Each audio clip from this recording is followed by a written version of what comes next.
بس جی د افغانستان یو ګیله دا ده او هر ځای کې کوي چې پاکستان همیشه په موږ کې مداخلت کړی دی. تاسو څه ګڼئ تاریخ څه وایي چې آیا پاکستان په افغانستان کې مداخلت کړی که افغانستان په پاکستان کې مداخلت؟ یاره یې داسې چې کله پاکستان جوړېدو د افغانستان دا خواهش و چې دا خیبر پښتونخوا دی افغانستان ته میلاو شي او هغوی د انګریزانو سره په دې باره کې خبرې اترې وکړي.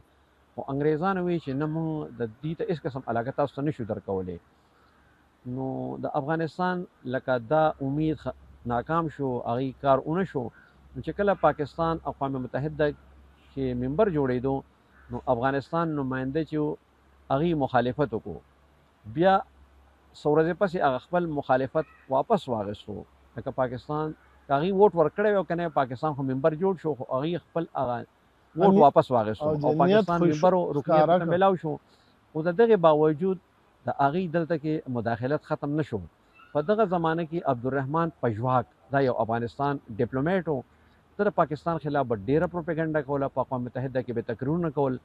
د یو کتاب هم لیکلی دی د پښتونستان په نوم باندې.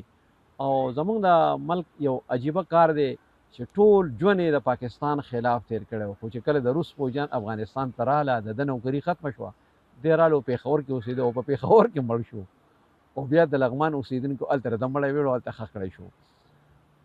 که موږ وګورو 47-48 کې افغانستان مداخلت دلته جاري و. دیر ته شال پاچا دا د کونړ یو سړی و، هغې رالیږلی و، د هغه سره سرکاري کسان و او خلکو له به یې پیسې ورکولې په باجوړ کې چې تاسو د پښتونستان جنډې وخېجوئ او هغه فایلونه ما سره شته، ټول ریکارډ شته.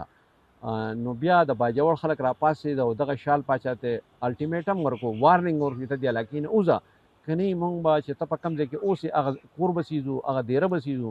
نو دوی واپس لاړه. نو افغانستان به لکه د مذهب استعمالو. هغوی اوس په پاکستان دا الزام لګوي چې پاکستان زموږ په سیاست کې مذهب راویستو. مذهب خو به هغوی استعمالو.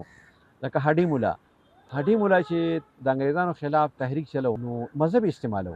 بیا فقیر اپ ایپی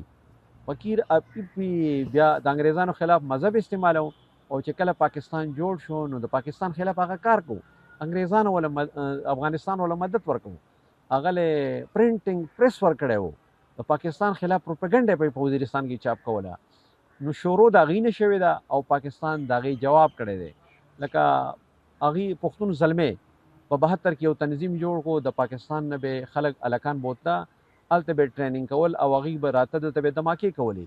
د دغه دماکو کې شیرپاو صاحب هم شهید شوی و په پېښور یونیورسټۍ کې. حیات محمد خان شیرپاو صاحب هم شهید شوی و. د دغه ټولو واقعاتو ریکارډ د جمعه خان صاحب یو کتاب دی فریب ناتمام، په تفصیل سره په دې کې ذکر شته. پښتون زلمي چې به کوم دلته دماکې کولې، وراني به کول، پلونه به وړاول، د هغې په جواب کې بټو صاحب په پنجشیر کې دماکې وکړي. نو هغې ته پته ولګي چې یاره دا کار خو اوس خرابېږي.